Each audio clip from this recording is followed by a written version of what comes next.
Welcome to our PLC, and today we are going to learn about self-monitoring strategies for students with ADHD.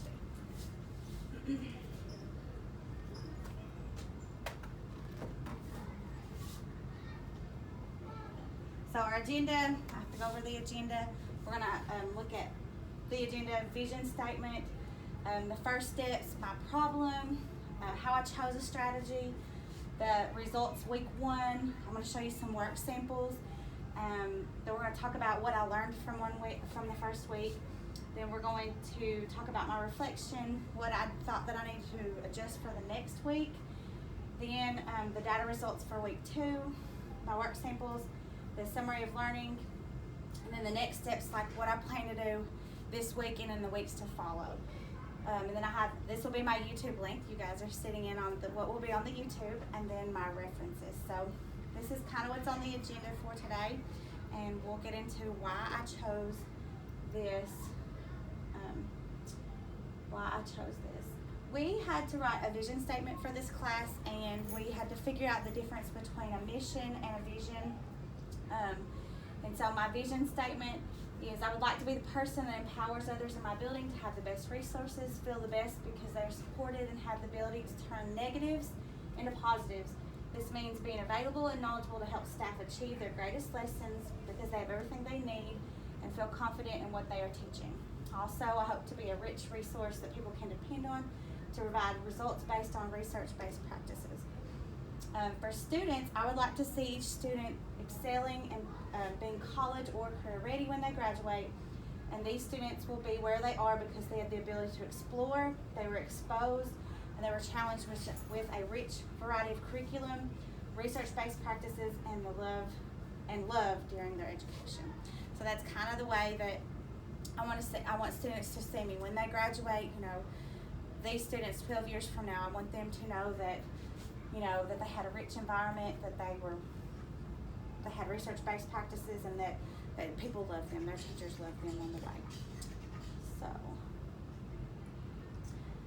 my first steps. The first thing that I want you guys to do is I want you to think of somebody in your classroom that has a hard time focusing, following directions, finishing work, or somebody that blurts out answers, acts impulsively, or has a hard time staying in their seat. So just get that person in your mind, get that student in your mind, and I'm sure I've got several, but this is one of the things that affects my classroom is these behaviors. There's not only do they affect the student themselves, but they also affect the table and sometimes even the whole room when these behaviors are out of control. So you've got that student in your brain, in your mind.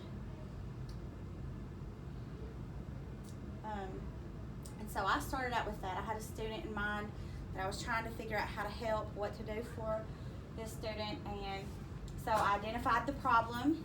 I chose a strategy. I planned the strategy with an article. I looked for an article on self-monitoring and ways that students can learn to self-monitor as they get older, because it's important to me that the strategies that I show them here are things that they can continue with, that they can take with them. It's not just something that they only have access to in the classroom. It's something that they can, through their life, if they continue to have issues, that they can adapt to things using the strategies that I give them. So, I look for an article, and then the part 2 would be the next part. Write up an intervention, summarize and analyze the data, and reflect on next steps. This is kind of the way that I did this. And you'll see in the slides, this is where I started, and this is, you know, the end, reflecting on the next steps. That's where I ended up after I finished all of the research. Okay, my big problem was that I have a student that struggles to stay on task, finish tasks, and complete with a high accuracy. The student that I was having issues with, they had a hard time getting an independent work that we had gone over, you know, a concept that we had gone over, and then when it's time for them to work independently, they would sit there for 5 minutes and do nothing. They would have maybe their name on their paper, maybe not. And so I was really trying to figure out, so I started giving a lot of verbal, you know, do your work, you know, have you done number 2 yet? Are you on number 1?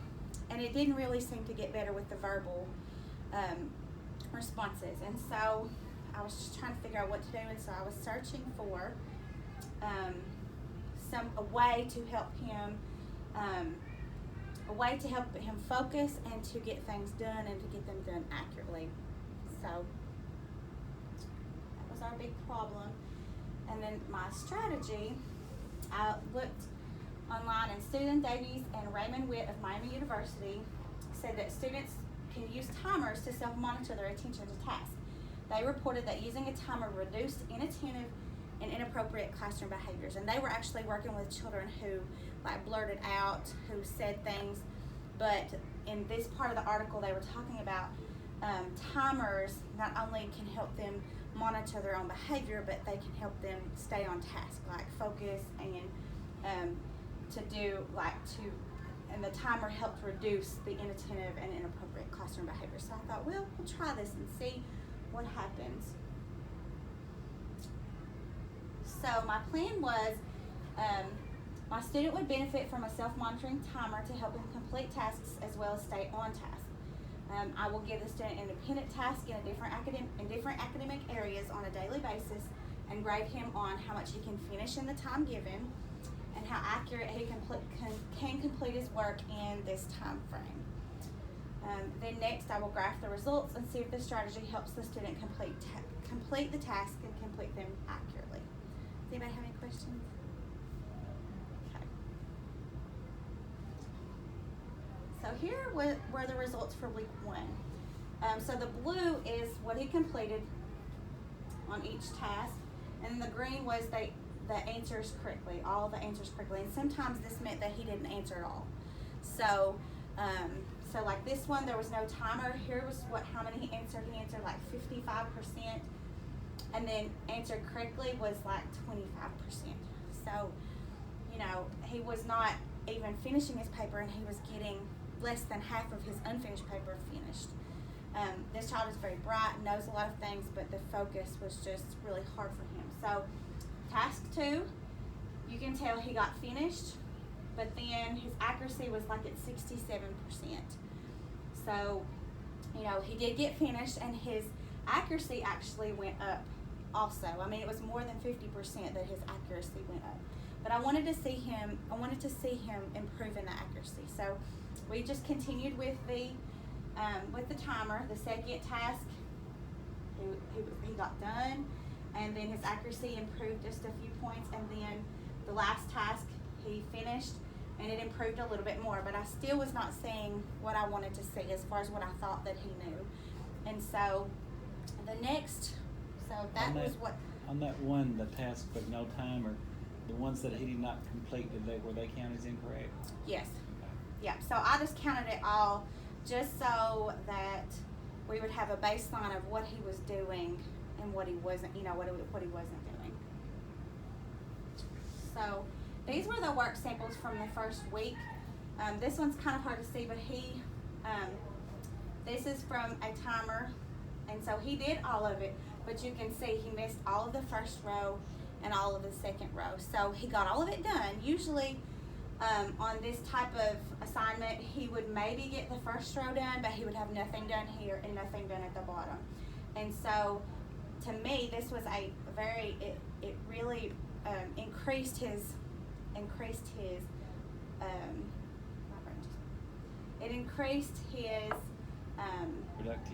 productivity, yes. It increases productivity in my brain. But then I noticed that his accuracy, and I thought that might happen at first because he's trying to beat the clock. But he did finish, and he did do what he was supposed to do. But you can see the accuracy was not very good. And see, on this one, this was towards the end of the week after we've been using the timer a little bit more. He had 12 problems. He was to do them, and he missed 4 out of the 12, which was like 67%. And so I still was not seeing the accuracy that I thought that he should be displaying. And so the next week, what I said was, the summary of the first week was that I gave one task without the timer, then I used the timer and set it for each task the student was to complete by himself. He finished all of these tasks within the time frame. However, he had many mistakes, as we could see from the data.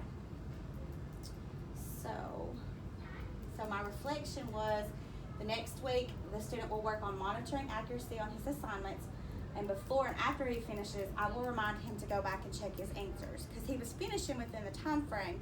So I thought, well, if I give him a reminder, you know, you've got 1 minute left, go back and see what go back and make sure all of your answers are correct. We'll see what happens.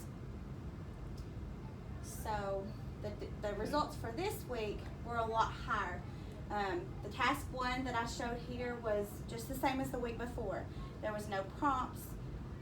It was just, I gave him the timer and I gave him his work, and he did it. So you see, he got it done. And then he was like at a 60%, maybe like a 70% here. And then I started giving him prompts with the next tasks. So task 2, I gave him prompts, and you can see that he increased in his accuracy there, and it continued to increase through the end of the week. So we got it to about an 80%. So this is more along the lines of where I thought the student was as far as like his accuracy, and I thought that was more along the lines of where he was at academically, rather than what he was turning in, which I knew was not a correct, that wasn't a correct view of what he could do. But he just had a hard time staying focused. And so this was week 2, so which is a drastic difference between week 1. And you can see I just added the prompts. I would prompt him before and after he would finish. So here's the work sample of week 2. I'd included a note for the mother just to say, hey, we use a timer, this is working.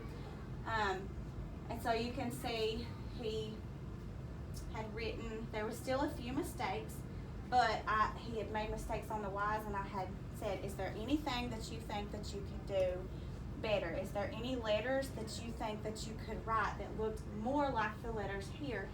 And so he had gone back and corrected those. So this was a work sample from the second week with prompts. So the summary for this week was, my student struggled to stay focused on tasks and to finish them even though he knew how to do most of them. According to the data, a timer helped him to focus and finish his work when he was given independent tasks within the classroom. The teacher prompts helped him to maintain accuracy on the independent tasks. So my next steps, I have 2. I want to continue to monitor accuracy and continue to improve this as the student becomes comfortable with the timer. And I want to teach him how to work the timer and when it is appropriate to have the timer. So if they're doing group work, that's probably not appropriate for him to have the timer. So what I would find was that the timer would be stuck between the baskets. I'll be looking for it, going, where's the timer? And he'd be like, oh, I put it in my pocket. So I want to leave it at my desk and just have him like go get it. I want to teach him when it's appropriate to get it and use it. And I want to teach him how to use it, so he can say how much time do I need? And he can say, I say 3 minutes, and he can set it to 3 minutes. He can turn it off whenever he needs to turn it off, when it's going off, in case I'm working with another student. And so I want to teach him so that he can have this skill later in life, so that he can have it when he needs it. Not just here at school, not just somebody doing it for him. And then here's my references. And that is all. Does anybody have any questions? No, it's very interesting. It is. Yeah. So I didn't know if the timer would really make all that difference, but it really did make a difference to him in our classrooms. And I do think it's a good idea that you're teaching him how to use it and when it's appropriate to use it. Because like you said, that will carry on over into real A life. lot of the practices that you use, they're just things that they can use in the classroom. Yeah. So then they go to the next grade, and maybe that teacher doesn't use that same strategy, and they don't, it's not things that they can tangibly get a hold of. But a timer, anybody's got a phone anymore. Anybody, I ask you for a timer, so it's something that he can use. And you probably need to pass that little tidbit along to the next year's teacher too, so they can carry through with that. And this student is not identified, but I was going to ask you. He's not identified in this state. I believe it was a different state, but we haven't gotten any paperwork. So we've just been kind of going along, just trying to figure out what to do. with him. So What do you think it is about the timer that helps? Just the visual, seeing the. I think it's a visual, and I think it's just a reminder of what he's supposed to be doing, Right. or he just wants to beat the clock. Right. It's a beat the clock kind of Yeah, deal. he can see the time is running out, and he's got some, Right, yeah. and he has there's an ending to it. I Right. think a lot of times with students that have ADHD tendencies Yeah. that there's no end. Right. They can't see the end, Can't and see so the end. if they can't see the end, then it just stretches on forever. stretches Yeah. on. If you can't see the end, then why are you hurrying Right. to do anything? Right, yeah. And so the clock really, if he runs out of time, and I think that there should be more time, I can always just add 2 minutes. Right. And it's really helped his table too. Have you Other read- kids are trying to beat the clock too. So Okay. That's good. I don't know. Yeah. That was one thing. This is one thing that I thought maybe this will work, maybe it won't, and it really did. It's really helped him. So That's good. I'm glad to see so that. I was really pleased to have the results that I did. So You've done a good job with it. well, thank you. Thank you guys for coming. Yeah. Appreciate it. It was good. Nobody questions or anything? All right. No, I'm good. Thank you.